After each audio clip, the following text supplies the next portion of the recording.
సిరిసిల్ల జిల్లా ఎల్లారెడ్డిపేట మండల పరిధిలోని సింగారం సమీపంలో గల దర్సావళి గుట్ట మీద దర్గా నిర్మాణం వివాదంగా మారింది. బీజేపీ నేతలు దర్గాను సందర్శించేందుకు వెళ్లారు. దీంతో బీజేపీ నేతలు దర్గాను కూల్చివేస్తారనే సమాచారంతో దర్సావళి గుట్టకు చేరుకున్న పోలీసులు బీజేపీ నేతలను అరెస్ట్ చేశారు. సింగారం గుట్టపై 40 ఎకరాల ప్రభుత్వ భూమిని ఓ వ్యక్తి కబ్జా చేస్తూ మతపరమైన నిర్మాణాలు చేపడుతున్నారని బీజేపీ నేతలు విమర్శించారు.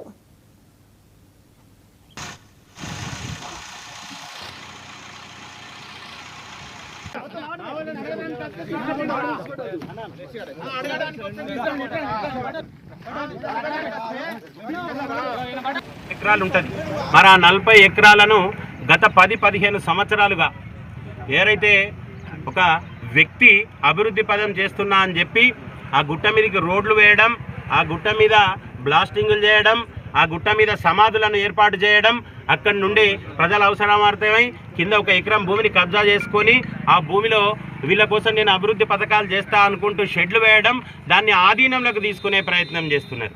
దాంట్లో భాగంగా భారతీయ జనతా పార్టీ దాని గురించి ఆరాధించి ఈరోజు మండల శాఖ ఆధ్వర్యంలో ఎల్లారెడ్డిపేట మండల శాఖ ఆధ్వర్యంలో ఆ గుట్టను పరిశీలనకు వెళ్ళగా అక్కడున్న వ్యక్తులు ఎవరైతే ఉన్నారో సింగారం గ్రామ సర్పంచ్, ఏం పేరు, మాజీ సర్పంచ్ మల్లేశం అనే వ్యక్తి ఈ మా మండల పార్టీ యొక్క కార్యకర్తలందరినీ బీజేపీ వాళ్ళని నరుకుతా, నేను మీ అందరినీ చంపేస్తా, మీరు మా ఊర్లోకి వచ్చి మా గుట్టను పరిశీలించినట్టయితే ఏదైతే అన్యాక్రాంతం అవుతుందో, ఏదైతే 40 ఎకరాల భూమి ఉందో ఆ భూమి ఫారెస్ట్దా తెలియదు, రెవెన్యూదా తెలియదు, దాని మీద ఒక నిర్మాణాలు జరుగుతున్నాయి.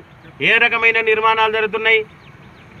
పర్టిక్యులర్గా ఒక మతానికి చెందిన వ్యక్తి దాన్ని ఆక్యుపై చేస్తున్నారు. దీనికి గాను స్థానిక పెద్దలు ఇది అక్రమం అని తెలిసి ఈరోజు పొద్దున నామమాత్రంగా కింద ఉన్న ఒక్క షెడ్డును కూలగొట్టినారు. దాంతోపాటు సంతృప్తి చెందిపిద్దామని అనుకుంటున్నారు. ఈరోజు మా కార్యకర్తల మీద సింగారం మాజీ సర్పంచ్ దాడి చేస్తున్న ఒక వినికిడితోటి జిల్లా పార్టీ అధ్యక్షునిగా నా బాధ్యతగా నేను ఇక్కడికి వస్తే నన్ను అరెస్ట్ చేసి తీసుకుపోతున్నారు. అరెస్ట్ చేసి సిరిసిల్లాకి తరలిస్తున్నారు. మరి సమస్య ఎల్లారెడ్డిపేటది. ఎల్లారెడ్డిపేటలో మాట్లాడాల్సిన అవసరం ఉన్నది. ఏదైతే పోలీసులు దొంగతనం చేస్తే 2 దొంగతనాలల్లా మొదటిది రికవరీ చేసి రెండోది దొంగను ఉంచుకోమన్నట్టుగా ఎకరాలు ఉంటుంది. మరి ఆ 40 ఎకరాలను గత 10-15 సంవత్సరాలుగా ఏరైతే అంబేద్కర్ కోనసీమ జిల్లా గోదావరిలో యువకులు గల్లంతైన ప్రదేశాన్ని ఎంపీ పిల్లి సుభాష్